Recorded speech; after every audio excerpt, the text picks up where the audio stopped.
Hello, Recording. everyone. Okay, terrific. Hello, everyone. Welcome. Welcome. Thank you for joining us. I'm so excited to be here tonight and to be here with Dr. Bob Rakowski and to talk about a topic which is near and dear to my heart, which is integrative oncology. I want to thank Dr. Bob for being here with me tonight. I want to give him a brief introduction, and then I'm sure he's going to do more talking later.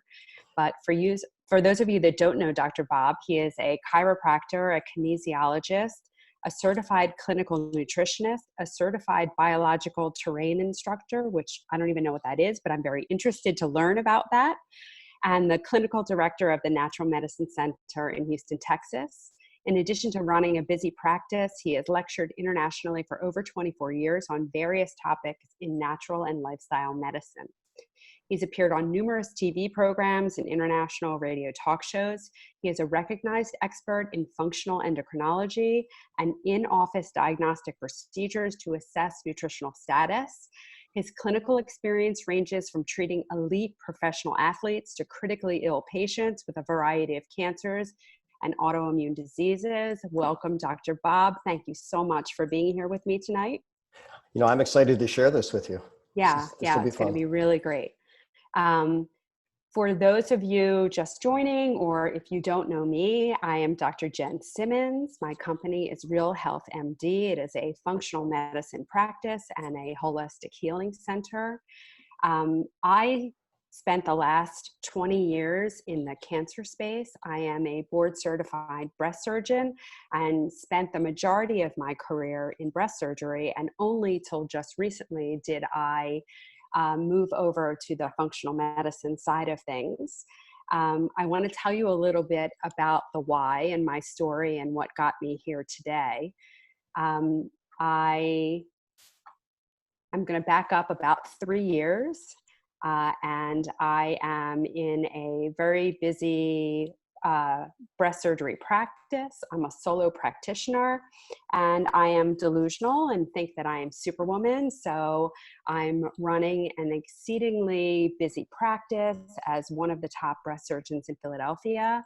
But I'm also a wife and a mom and a stepmom and an athlete, and I'm trying to run a household and everything else. And I did it really, really well for a long time. And then suddenly I had no energy. I had palpitations. I was short of breath. I couldn't run around on the tennis court. And my Superwoman suit didn't fit anymore. And I went to the doctor and I was diagnosed with thyroid disease. And I was given the options of lifelong medication or radioactive iodine or surgery. And none of those options appealed to me at all. And I did what everyone does, and I went to seek a second opinion from Dr. Google. And I learned about, I listened to other people's stories, and I learned about alternative ways to heal. And I decided that that is something that I wanted to pursue before I did anything like surgery or radiation or anything that was irreversible. And so I decided that in order to heal myself, I needed more information. And I knew that more information could never hurt. So I enrolled in the Institute for Integrative Nutrition, shout out to them. And it was a master's program, or the start of a master's program in nutrition. And I was really reticent to do that because I thought that I was a doctor and I knew a lot about nutrition and what could they possibly teach me. And oh my God, did I have a lot to learn. And very early on at the Institute for Integrative Nutrition, I learned about functional medicine. And what functional medicine is it looks to get to the root cause of illness and establish wellness using food and nutrients and lifestyle. But when I first learned about functional medicine, I said, I don't know what functional medicine is. I never heard of that.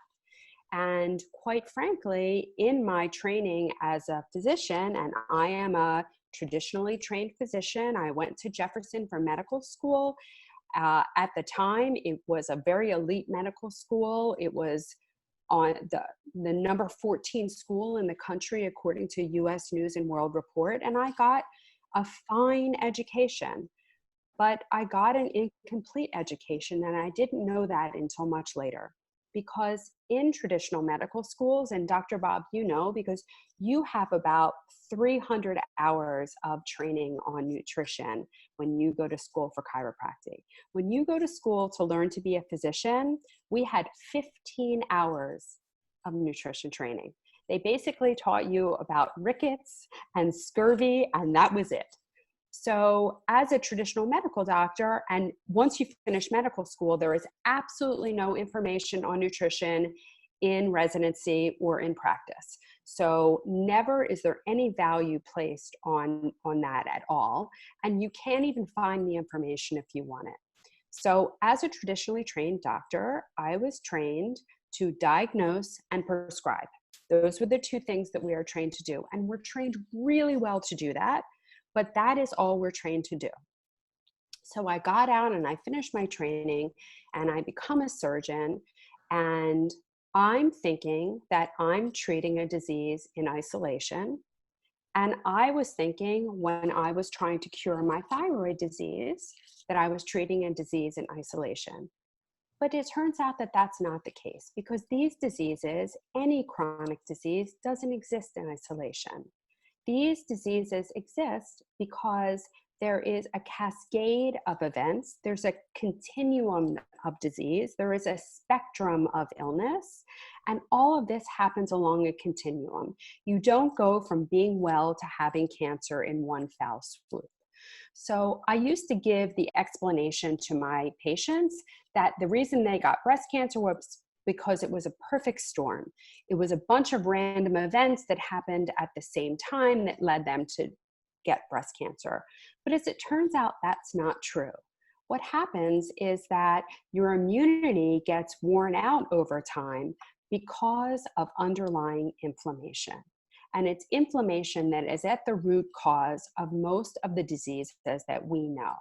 So if you think of a tree, if the tree and the leaves on the tree turn yellow, you can do what I did as a surgeon and you can cut those yellow leaves off. That gets rid of the yellow leaves. It manages the symptom, but it doesn't do anything to change why the leaves turned yellow. And so after I gained all of this information in the world of functional medicine and I tried to apply it to my patients as a breast cancer surgeon, the truth is that there's no room in that model for the education that people need, because you need to really take a deep dive to get to the root of the problem, to figure out what the root cause of their illness is, to figure out what the root cause of the inflammation is that's leading to all these diseases that are crippling our society. The inflammation that's leading to obesity, to cardiovascular disease, to Alzheimer's disease, which is going to cripple our country, to pulmonary diseases, to arthritis, autoimmune diseases, neurological diseases, diabetes, and cancer. These are all caused by inflammation. And there are multiple causes of inflammation. It can be from the food that we eat. It can be from stress. It can be from vitamin deficiencies, from a lack of sleep, sedentary lifestyle, toxicities in our environment, occult infections, mold, chemicals. All of these things can cause inflammation, but ultimately, the inflammation will lead to a constellation of symptoms, and those symptoms will get a name, a term, a disease. But no two diseases are the same. It's just we give names as traditional medical doctors to a constellation of symptoms. So I want you to know that our bodies, they are brilliant machines. They are meant to function correctly. We are not supposed to have diseases. And given half a chance, the body will heal itself. And I think most people are under the impression that their health is a predetermined thing, that they have genetics that they cannot overcome. But I want to be clear that we absolutely can overcome genetics, and we can decide which genes are turned on and which genes are turned off. and we can heal ourselves. And there is a wealth of knowledge out there and an abundance of people who have written about spontaneous healing. The master Andrew Weil wrote his book, Spontaneous Healing. And there are stories upon stories upon stories of people who have survived disease that weren't supposed to survive. And Kelly Turner wrote a book, Radical Remission, where she speaks to these people that survived when they shouldn't have survived. She speaks to the physicians who treated them. And she talks about the 9 consistent strategies that these people had for radical remission. And she describes radically changing your diet, taking control of your health, following your intuition, using herbs and supplements where appropriate with guidance, increasing positive emotions, releasing suppressed emotions, embracing social support, deepening your spiritual connection, having a strong reason for living. Anti-Cancer Living was written by Lorenzo Cohen, and he talks about a 6-step solution to transforming your health. So I want you to know that our genes are not our destiny, and that we can do lots of things to restore our health, to renew our body, to renew our cells. We have to unlearn helplessness. And that is the focus of today's talk. It's what you can do to promote your own health. And there are a number of different theories, and they all come down to very similar themes. So Dr. Bob talks about the Magnificent 7, where he tells people to think right, move right, poop right, eat right, drink right, sleep right, talk right. I talk about the Essential 6, and those involve adequate sleep.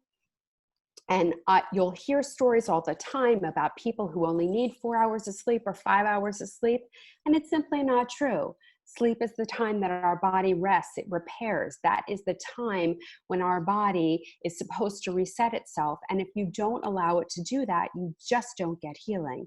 So everyone needs between 7 to 9 hours of sleep every night.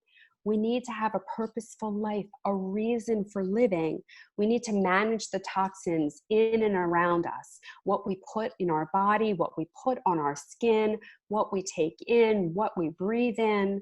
We need to manage stress. Stress has a very real purpose when you're running away from a tiger, but when you're sitting in an office chair every day and you don't do anything to burn off all that cortisol that is manufactured when we're feeling stressed, it does not serve you. It leads to inflammation and it leads to chronic disease. So we need real tools to manage our stress, like meditation, like yoga, like a Tai Chi practice. And we need to have a gratitude practice, feeling grateful for every day, for the life that you have, for the life that you're living, for the people around you. That gratitude is what allows you to heal, appreciate, have a purposeful life. We need to have proper movement so that we can have a positive attitude towards life, towards ourself. We need to have flexibility in our body and our mind and its movement that allows us to do that. And we need to have nourishment, the food we put in us and the nourishment we get from the people around us and from a purpose-driven life. So all of those things are important. And I want you to know that you don't have to feel intimidated and feel like you have to do all of those things at once. Some people need all of those things. Some people just need a portion of those things. And in case you don't think that small change matters, I want you to think about, if small things can't make a difference, try sleeping with a mosquito in the room. So the one thing that everyone must change in order to really fight a cancer or reverse chronic disease or restore wellness is that everyone needs to radically change our diet. So there is no one diet that is fit for everyone, just like everyone's disease is not the same. Everyone's physiology is not the same. We are all unique. We are all bio-individual. So there's not going to be one diet that's fit for everyone.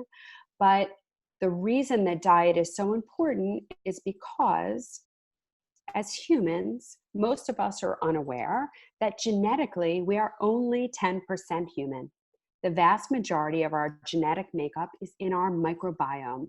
And this is the microbial ecosystem that lives within our mouths, in our lungs, on our skin, in our gut, on every mucosal surface. And what our microbiome is doing is it's in constant communication with every cell in our body. And it is controlling what happens with our genes. So if we want to live a healthy life, then we have to have a healthy microbiome. And the way to a healthy microbiome is to think well, to believe well, to live well, and to eat well. So our mommies were right. You are what you eat. And again, there's no perfect diet for everyone, but we do know that cancer patients have increased needs for protein, for calories, fatty acids, zinc, magnesium, selenium, the B vitamins, vitamin D, fluids, electrolytes, glucose. And I think all of us who treat cancer patients will agree that there are best foods and worst foods, with the best foods being whole foods that are plant-based, and the worst foods being all the processed foods, the highly processed oils, the sugars, the refined carbohydrates, the processed meats. All of those foods cause inflammation. And what we all have in common when we prescribe these diets to people with cancer is that we all agree that they need to be an anti-inflammatory diet. So there are certainly certain foods that are known to have specific anti-cancer properties. But in general, the different diets that are recommended, for instance, the alkaline diet, the theory is that cancers promote an acidic environment. So if you eat an alkaline diet, cancer will not be able to survive. I think that reasoning is a little flawed. The paleo diet is another popular diet for recommendations for cancer patients. The keto diet, it's based on the fact that cancer cells are believed to be obligate sugar metabolizers. So if you eat a low sugar diet and a high fat diet, they will not be able to use the ketones for growth. I think that that's probably mostly true. And I think everyone will agree that a low carbohydrate, low glycemic, anti-inflammatory diet is good for all cancer patients. But I think that there's a lot of individuality and there's not going to be one good diet for everyone. But the important thing to remember is that every diet that is anti-cancer involves a range of whole food, highly nourishing, colorful, vegetable-based foods. So I talk to everyone about eating the rainbow in the course of the week, and I give them all a phytonutrient spectrum checklist so they can just check off the colors of the rainbow as they eat them throughout the week. But I do talk to them about a daily 5. And these are the 5 elements that should be in your diet every single day if you're fighting cancer or chronic disease. And those are the leafy greens, the onions, the garlic, the cruciferous vegetables. So those are the sulfurous vegetables that are the stinky vegetables. It's the broccoli and the cauliflower and the Brussels sprouts and the cabbage. And finally, mushrooms. And all mushrooms have anti-cancer properties. And there are 5 or 6 mushrooms that we specifically discuss in terms of their anti-cancer properties. And today I have Dr. Bob talking about a very special mushroom, the reishi mushroom. So at this point, Dr. Bob, I'm going to have you take it away. Beautiful. I'm going to take over the screen sharing for just a moment. That should happen fairly quick. And I'll slide down to that. But I have to tell you, I absolutely enjoyed your story and certainly your presentation. Now for about 27 years, my first couple of years in clinical practice, I really sent every cancer patient out. And then I realized whatever they were getting wasn't anything too complicated. So I put a couple of really good years of study in. read literally thousands of articles. Now we're probably somewhere between 10 and 20,000 and a handful of books. And, Kelly Turner with her book, Radical Remission. But easy enough. I always tell people, look, it's really not up to me to tell you or advise you how to get rid of your cancer. That's between you and the oncologist. But what we want to do is always change the circumstances that allow the cancer to exist in the first place. And that's by creating a healthy body. And my Magnificent Seven: eat right, drink right, think right, move right, sleep right, poop right, talk right every day. We are exactly on that, except in nutrition, you combine eat and drink together, right? I happen to like sevens. But one of Kelly Turner's tips in Radical Remission was literally having a purpose to live. The first major conference that I spoke at was in 1993 in Boston, Massachusetts. And the keynote speaker was Bernie Siegel. And he was presenting the data for his book, Love, Medicine, and Miracles. And he always liked to ask his cancer patients a single question: do you want to live to be 100? And he said their answer to their question would really determine the prognoses. So if they said something like, well, if you could guarantee me I'd be healthy, well, there is no guarantee. But if you're going to take the action and take full responsibility, you have a better probability there. So here's Bernie Siegel. I'll move my thing out of the way. He says, if you see what you do each day as your way of loving the world and helping it heal, then life gets to be a lot different. The difference between burning up and burning out is the difference between loving what you're doing and not loving it. And, it's been said that we don't have to do great things, but we can do small things in great ways. And literally falling in love with what we want to do and how we choose to serve the world, I think, is really our own calling for every single one of us. So here's a pretty strong reference. And I've got the PubMed ID right up there. So we're going to see a lot of people that want the references. Just go ahead and type that in your Google search, and you could go right to the National Library of Medicine, National Institutes of Health. And this is verbatim from the article. It says, after more than 40 years of clinical use, its efficacy, safety, and long-term tolerability have long been recognized by neurologists. In addition, it reduces adverse reactions and improves the quality of life for cancer patients during chemotherapy. And they're talking specifically about the mushroom known as reishi, also known as Ganoderma lucidum. When you showed your beautiful diet, there are so many phytochemicals, more than we can name, things that are unique to the plants. And the last PubMed that had the nutrition breakdown for Ganoderma actually showed that it had 430 unique identified molecules unique to that species of plant itself, 79 of which were antimicrobial.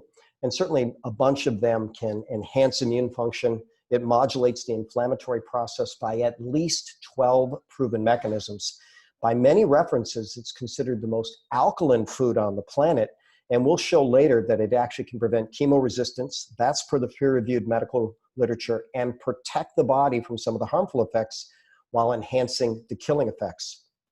So part of what I've done in my 27 years is treat a number of elite athletes, where we're talking about professionals from every major sport, world champions, Olympians. This gentleman here is Tyson Gay. And that might have been the very first time he came into my office. I've seen him many, many times over the years, but we put him on a really intense nutrition program. And part of what we wanted to do was alkalize his system. So there's a challenge that we could talk about later if people want to know, but most people are walking around with a little bit too much acid. So we put him on a bunch of intense plant nutrients, good medicinal mushrooms. And with nutrients, the nice thing is they're safe. So I had him take things every waking hour. And I always tell my patients, bodies respond to frequency, duration, intensity, quality, and timing of stimuli. And on YouTube, literally, you can see Tyson Gay, 2 weeks from his first visit with me at the World Championships, beat Usain Bolt straight up in the 100 meters. He was probably the last guy to beat Bolt, before he went on just a crazy run. But he signed a $1 million endorsement for that. So the point we want to make is these strategies work really, really well for elite athletes. They work really, really well for critically ill. Then why wouldn't they work for everybody in between? So when we look at the peer-reviewed medical literature, you're going to see PubMeds. And when you watch the replay, you can freeze frame and screen capture whatever you want to do. But there's at least a dozen cancers in the medical literature that Ganoderma is proven against. So just by sake of going through, that would be breast, inflammatory breast, prostate cancer, the blood cancers, leukemia, lymphoma, multiple myeloma, cervical cancer, melanoma, lung cancer, pancreatic cancer, colorectal cancer, and cholangiocarcinoma. Now, that's just as of my own perusal of the literature, which is pretty extensive, but I'm thinking that there may be more in the literature today, because that slide's almost a year old. But research is coming out, let's just say weekly, on the benefits of Ganoderma. So there's a chemotherapy known as doxorubicin. It's known to be pretty toxic to the heart. I currently see patients in my clinical practice that had doxorubicin 20 years ago, and now they're dealing with congestive heart failure. But in this study, right, this was an animal study. I believe it was a rat study, and the reference is shown below. They wouldn't study this on humans, but they gave the rats doxorubicin, and they also gave them Ganoderma. Well, the amazing thing is they found out that the rats had a higher success rate for beating their cancer, but they also had a significantly protected heart, so protected the heart from the damage. People that know chemo know that cisplatin is really harsh on the kidneys. And again, it was an animal study. When they gave the animals Ganoderma and cisplatin, they beat their cancer more effectively, and they preserved kidney function. Well, what about radiation? This was a specific liver cancer study, but they found out that Ganoderma enhanced the killing effect of radiation while protecting the healthy cells of the liver. And this is one of my favorite studies of all time. And basically, now they used an isolate of Ganoderma. Now, why do they do that? You can't patent a molecule of nature, so what they often try to do is isolate it, tweak it just a little bit so they can patent it, and then that becomes their blockbuster drug. But here they used just an isolate of Ganoderma, and they found that it abolished chemoresistance. Now, I think we're going to have a pretty sophisticated audience for the most part on this, but chemoresistance is the same principle as antibiotic resistant. If you don't give enough of the antibiotic, a long enough course, the right type, or even strong enough, then ultimately the bacteria learns to fight back against the antibiotic. Same thing with cancer. But the sad reality is if someone fails under a first round of chemotherapy, statistically their success rate goes down because their body is beat down in that process and progressively intoxicated. So if we can protect the body from the toxins. I think tumor cells are very smart, right? So you give chemo and they mutate. Yep. So yeah. Years ago, I was asked my definition of cancer, and I came up with a definition that I think is still accurate. It's basically a normal response to a very toxic or unhealthy environment. And the cancer can mutate literally daily. And so if we give it a good environment, it can mutate in the direction of being benign. If we get a more harsh environment, it can mutate in the other direction. But it is forever changing. Very, very powerful point that you made there. So this was a study on now if you look at what the literature says, highly invasive human breast and prostate cancer cells.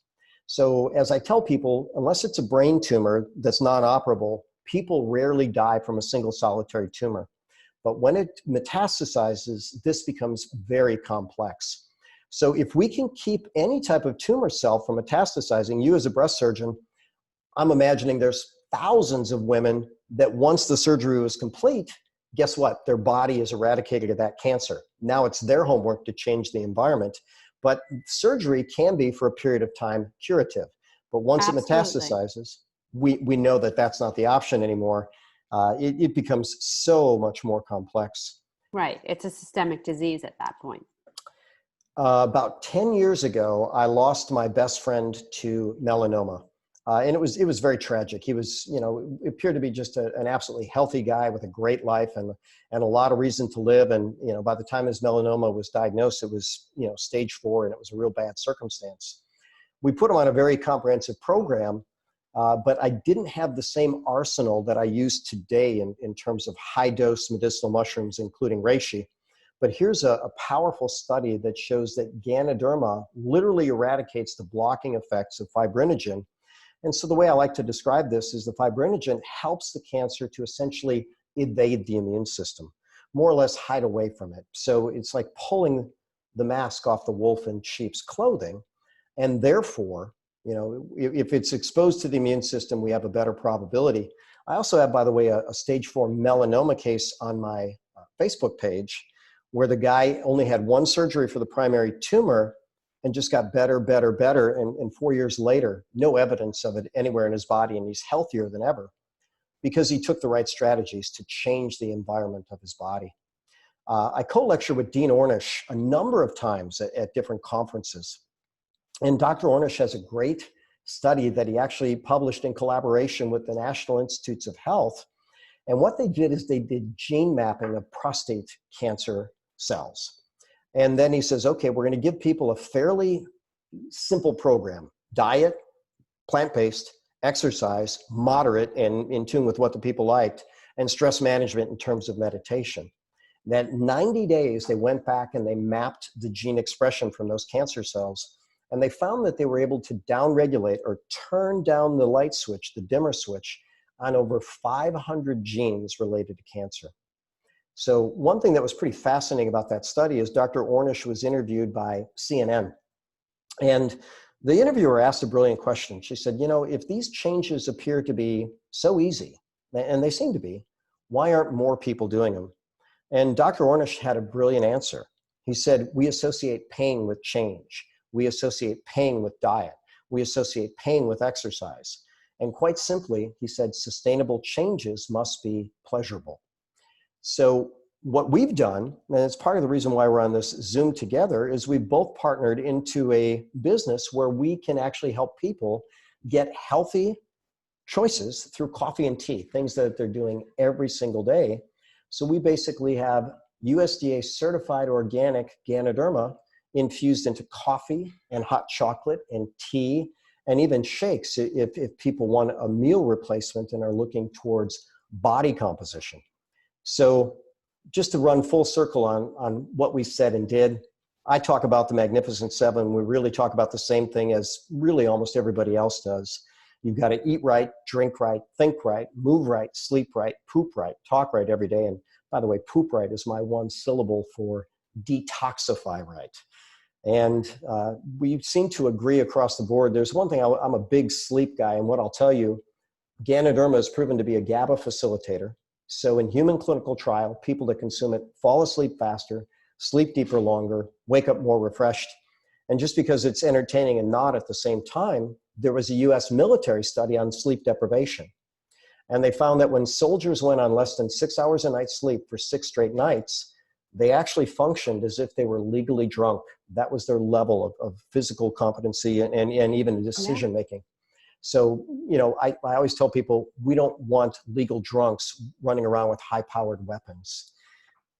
But we'll come back to your sensational 6 and then wrap up with maybe a call to action on how people can connect with this beautiful superfood in coffee and tea if they like. Yeah, so it's really the same message for everyone, and that's that you just need to create a beautiful environment inside of you, and that beautiful environment is going to foster health, and it's going to help you heal and restore, and these are there are tools that we can teach you in terms of managing your stress and helping you get a healthier sleep environment and guiding you towards movement that makes you happy and guiding you towards dietary choices. But it's so nice to be able to provide a medical food for someone that helps to supplement their health, to boost their immunity, to fight the cancer. And it's really an enjoyable thing for them. Does everyone see my son peeking his head in?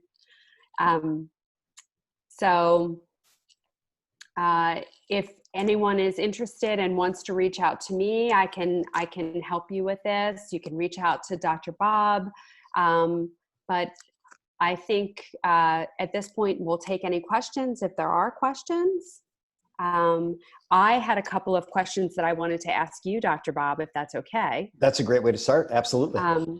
So with all of this data, and I think I know the answer, but I'm going to ask you, with all of this data of the benefits of mushroom and especially reishi mushroom, why don't you think it's part of clinical treatment protocols?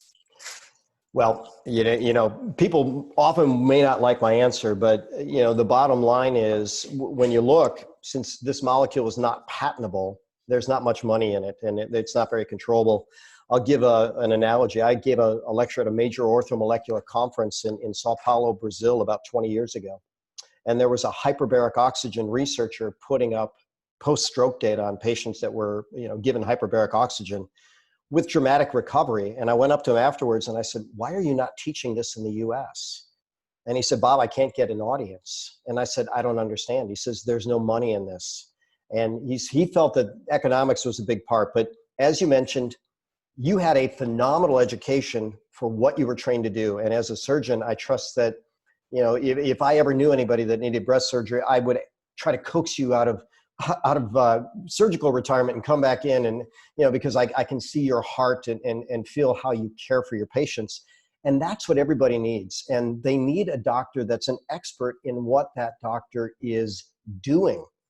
But I'll take a little tangent. I had a friend that had a cardiac issue, and literally he tried to talk to his cardiologist about nutrition, and the cardiologist didn't even have basic answers.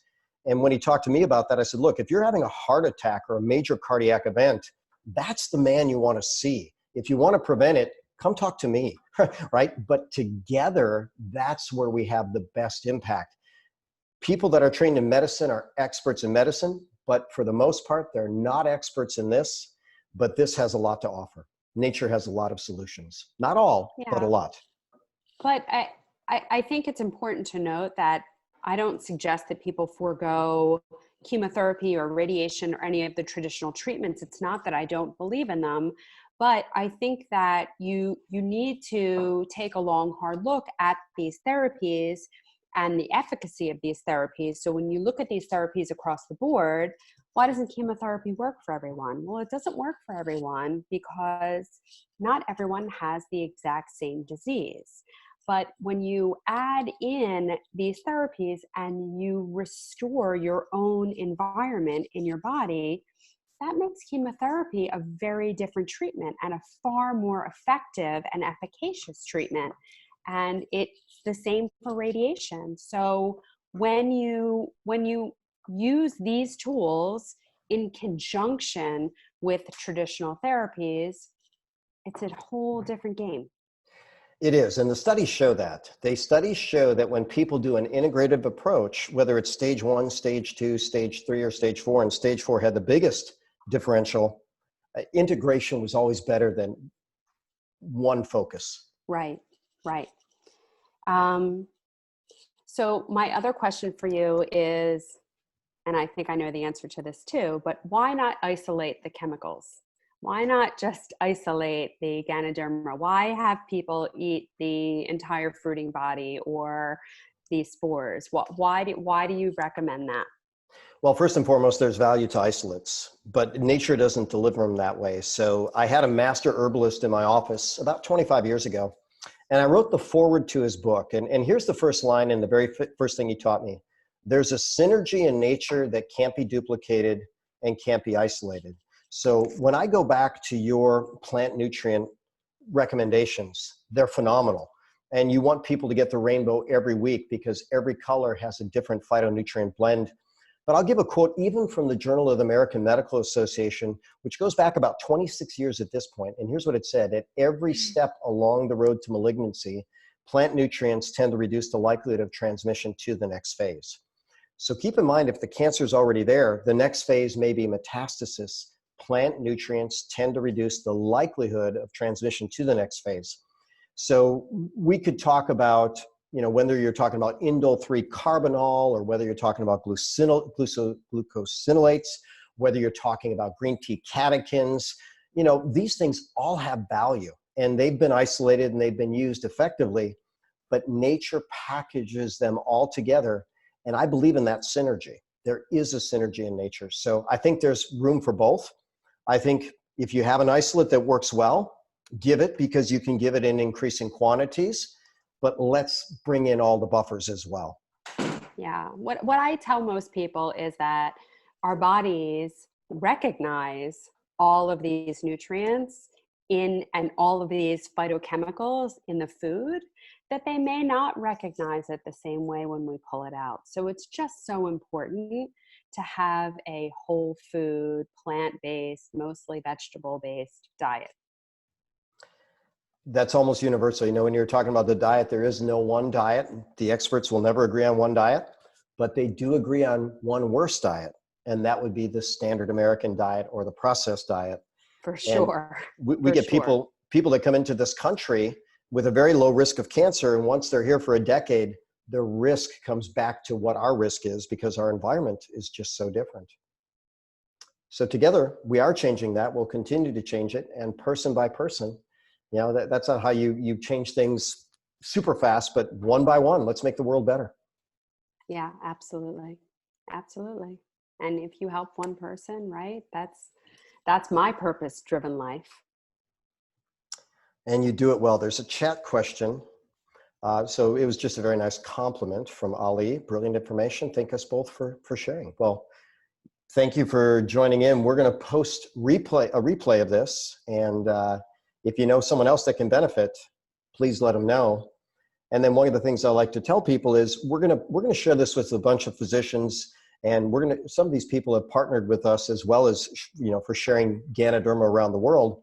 So whoever referred you to this replay, since it'll be a replay, connect with them if you want to try some of the mushroom beverages, which, by the way, that almost sounds unappealing to the palate, but these are absolutely delicious coffees and teas. And yeah, they really are quite delicious. Whenever I'm always reticent to tell people that there's mushroom in there, I just always want them to try it first. And then I tell them afterwards about all the beautiful properties that is in that cup of coffee or cup of tea that I made them. We agree on that. So it looks like the questions are finished. So I'm going to stop the recording. Any final words before I stop? No, it's just great. Great to all be right. here. We wish you all health, happiness. Oh, I see one more. Can I ask? Yeah, of course. Let's see. Go for it. Ask the question and we'll still keep recording. Let's see. Okay, this one's for you, and a smiley face. I'm sure you're reading it as we go. I do have a question. Let's see.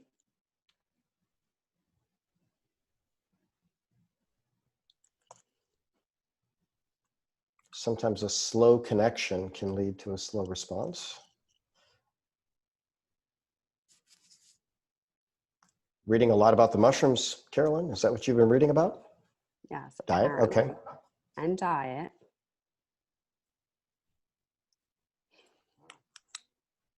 And I do think it's hard for people because it's confusing because there is so much conflicting information out there.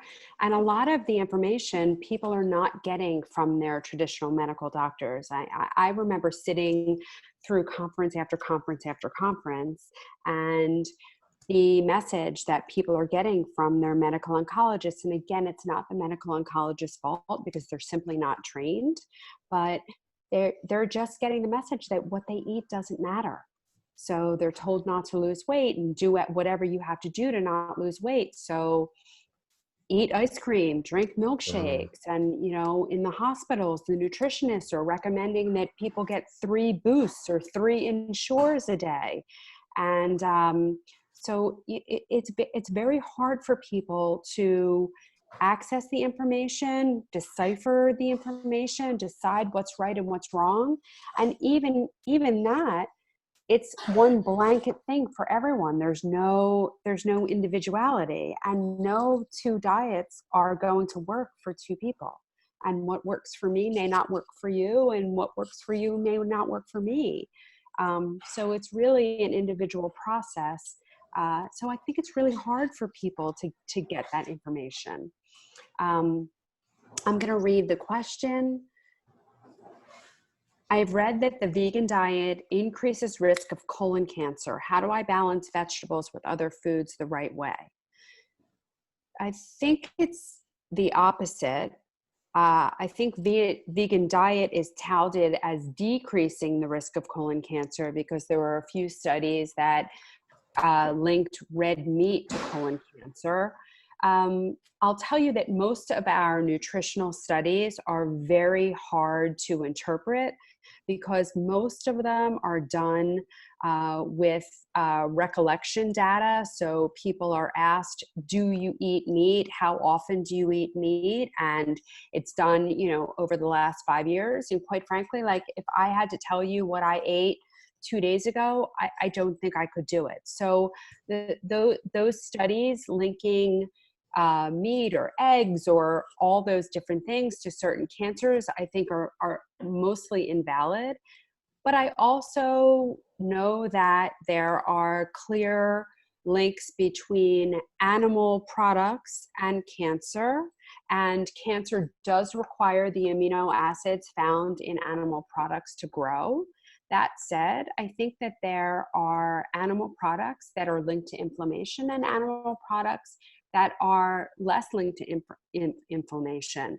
So where you get your meat and fish really matters. For meat, you want to have grass-fed and not just grass-finished or grain-finished. You want pasture-raised cows that have eaten grass their entire life, that have been allowed to live normal, happy lives, and their fat reflects that, so that they have more omega-3 rich fat than omega-6 rich fat, and that and you should also consider not only eating the muscle, but also the organ meats, which are far more nutrient dense. For poultry, same thing. You want pasture-raised chickens. You do not want chickens that have no exposure to the outside world, that are grain-fed GMO grains like corn and soy and things that should not be part of their usual diet. And the same thing with farm-raised fish. Those fish are being fed corn and soybeans because those are our commodity crops. And as a result, they develop omega-6 rich flesh, and that is highly inflammatory to us. So where you get your meat and seafood really matters. And the amount of animal protein that anyone with cancer should get is fairly minimal. And all that your body really needs is a serving the size of your fist once a day. So that's probably somewhere around 4 to 6 ounces. But I think everyone in the cancer world agrees that your plate should be 75% whole food vegetables with 25% of some kind of protein, and that your diet should be a whole food, vegetable heavy, nutrient dense diet. Bob, Dr. Bob, do you want to add anything to that? No, I think you said it as good as it could be said.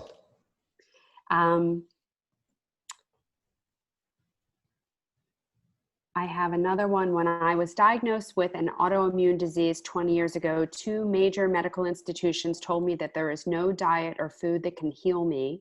When I asked about diet specifically, it is fascinating that doctors still today do not know more about nutrition and healing.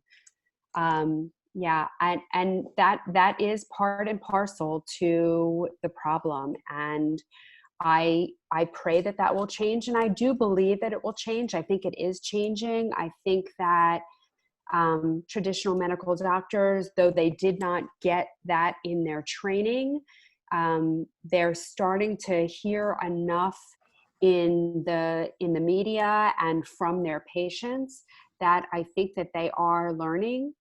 And I know that it will be a process and a learning curve.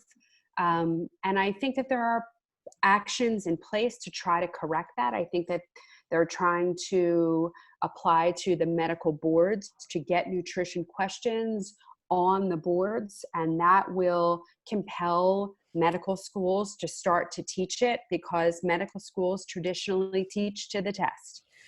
So if it's on the test, they'll force those people to learn it. The other holistic training programs, like the chiropractic programs, they've already figured it out. I mean, they get far more. In fact, they get a lot of education around nutrition. And Dr. Bob, you can certainly speak to that. Yeah, you mentioned the 300 hours, and then, for instance, I took an additional 300 hours and then had to pass a series of exams for a postgraduate diplomate in clinical nutrition. Then I took another certification with the American Board of Clinical Nutrition. But, it really depends on what people want to study and what therapies they want to apply. I probably want my oncologist very well versed in chemo, knowing the ins and outs of all of it. And I'd want my nutritionist to know the ins and outs. And I want my surgeon to be up to date on surgery. Reality is there's a ton of information. And then there's some of us that kind of bridge the gap. But, Kelly Turner, who was in the book Radical Remission, she's got her PhD from Stanford in that topic. And she studied over 1,700 cases and noticed that the first thing that they all had in common was radically changing their diet. And so just like Dr. Jenn did, everybody can literally go out there to Mr. Google, which is a pro and a con. There's as much bad information as there good. So then you use people with clinical experience to filter it. And notice that she also said, use your own intuition. So if someone's trying to tell you that the cupcake diet is the way to beat cancer, I can't imagine anybody's intuition would tell them that's the right way to go. But there's great information out there. More and more doctors from whatever level of training are beginning to realize that this entire system works together. You can't separate any one thing, any one action, any one behavior. And therefore, we'll go back to the Magnificent Seven or the Sensational Six, however you want to call it. Eat right, drink right, think right, move right, sleep right, poop right, talk right, every single day. Yeah. And just remember that you don't check your brain at the door, that it really has to make sense to you. And if it doesn't feel right for you, then it's probably not. I think we all need to trust our intuition a little more. On that note, I think I will stop the recording because